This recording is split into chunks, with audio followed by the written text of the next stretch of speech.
All right, all right. Welcome back to another episode of the Behind the Back podcast, 49ers post game, week 11. 49ers lose a tough game to the Seattle Seahawks.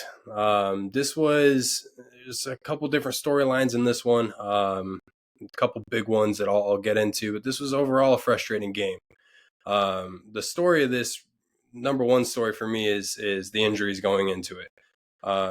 Not having George Kittle is a massive hit. And I talked about, the potential of not having him being a massive, implication on the game. And his lack of availability in this one definitely reared its ugly head.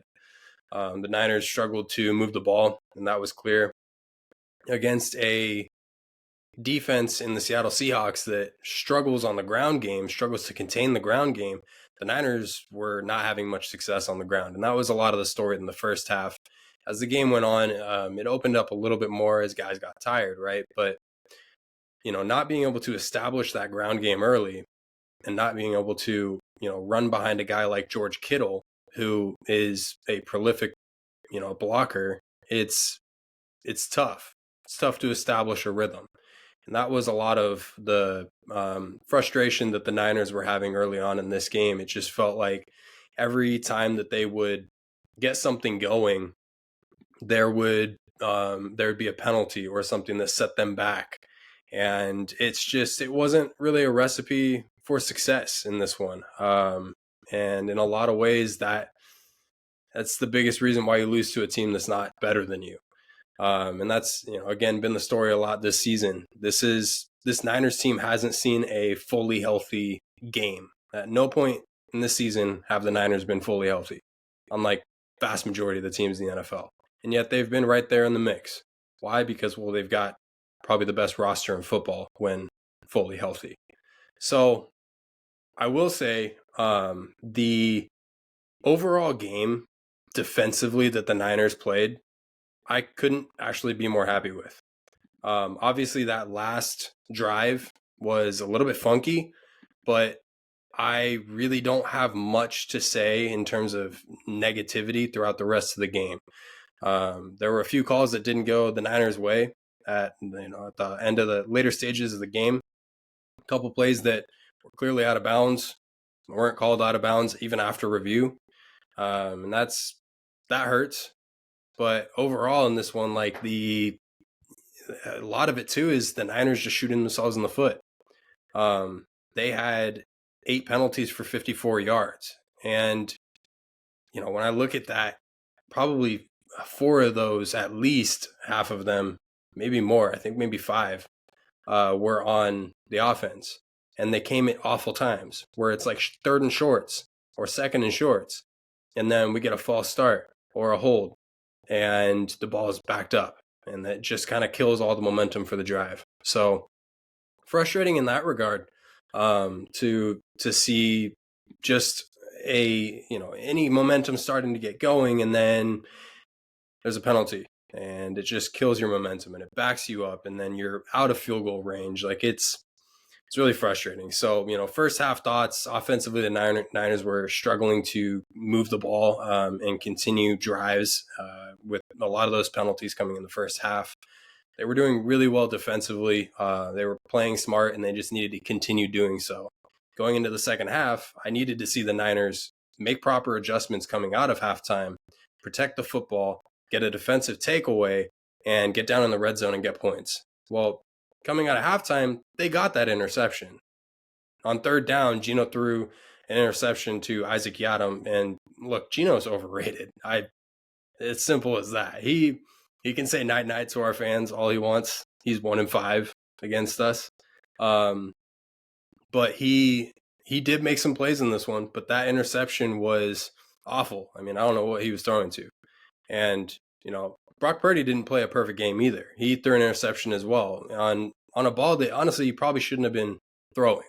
But it was a good defensive play. It was a better defensive play than it was an offensive play. But it wasn't really a mistake by Purdy, I don't think. So in this one, I don't think that the better team won, but that's my homer opinion. I look at the Seattle team, and they're awful. It's simple as that. And if the Niners had, George Kittle just George Kittle in this one, it would have felt a lot better. But another main storyline in the second half was that hip pointer, which is kind of like an oblique injury that Bosa has been dealing with.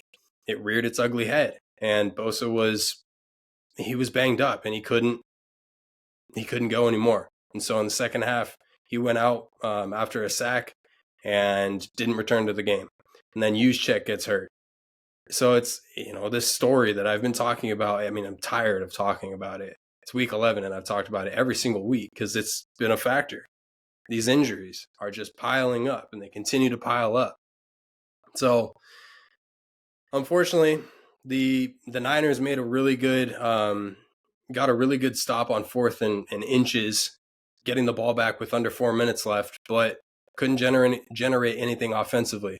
And then Brock Purdy, who's been really good all season long, not great, but really good, he missed a pretty easy throw to Debo. And that ball was tipped backwards. Luckily, it wasn't intercepted, but that would have essentially iced the game because it's a first down. You continue eating clock. And I mean, the Seahawks had to take that thing essentially down to the last play of the game. Missed opportunities offensively were a big story. But again, I pin a lot of that on not having a guy like George Kittle. And obviously, you still don't have Brandon Ayuk. You're not going to have him the rest of the year. And then Kyle Juszczyk, who's, got banged up in this one. Defensively, you weren't generating the pressures on the other side of the football when Bosa went out. And that really showed as well. Like, Bosa's overall presence on this team is massive, on this defensive unit. It's massive. And so when he goes out, quarterbacks feel comfortable because they don't have to watch their sides anymore. They don't have to watch their blind side because Bosa's not there. And as far as depth on this team and the edge rushers, it's not there either. So frustrating game. But, we'll hope for a bounce back game. You've got a couple tough games coming up. Honestly, I say a couple. The rest of your season's pretty tough. And, next week particularly, I'll talk about that with Marcos. This game is a lot easier than the next one's going to be. And this one got away from you. And you didn't come out of it healthy. You got even more banged up. So frustrating all around. Missed opportunities. This is one of those games that you want to crumple up and throw into a trash can and forget about. But at the stage in the season you're at, can't really do that, especially if you lost a game against a divisional opponent like Seattle. So I'll get into my game balls here before I down and out this. First game ball is going to go to Jauan Jennings. He has been massive all season long, and in this one was continued to do more of the same. He had huge catches on third down, continued to just be an overall presence in the offensive end of the field for the Niners. And, where he really got my game ball was there was a 3rd and 11 for the Niners on a drive that they needed to get points. And not just any points, they had to go down and score a touchdown. It was 3rd and 11 after, once again, the Niners shooting themselves in the foot and backing themselves up. And Purdy throws this a really good ball to Jauan Jennings, but it's about 3 or 4 yards shy of the first down.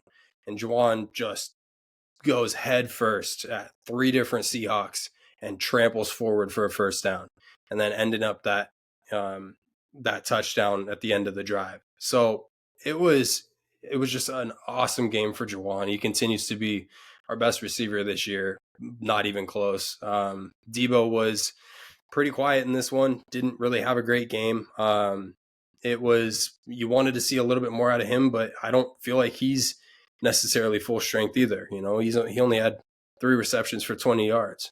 And the only touchdown on the receiving end of things came on that last effective drive for the Niners that I just talked about. So anyway, good game for Jauan. Love the effort that he brings on a nightly basis. My last game ball is going to go to the defense. I can't put this game on the defense. I just can't. I think that offensively, this team missed a lot of opportunities, and that was ultimately what lost this game. It wasn't the defensive end of things. You held the Seahawks to 20 points. You should be able to put up more than 20 points as the 49ers, regardless of who you have in and out of the game. So the story of the defensive end for the Niners was bend, don't break a lot of the times. They had an interception. They pressured the quarterback until Nick Bosa went out. Massive 4th and inches stop late in the 4th. It should have iced the game, but offense couldn't get it done. We're hoping that next week they can recover, try and get some health back, and try and make a late stage of the season run here against some really dominant teams. So tough one, but hoping for the rebound. Thanks for listening. This has been the Behind the Back podcast. Again, this was a 49ers post-game edition, week 11. All of our links to our socials are down below. We love to talk to you guys. Love all the support. Appreciate you guys listening on a weekly basis. And we'll catch you next week. Peace.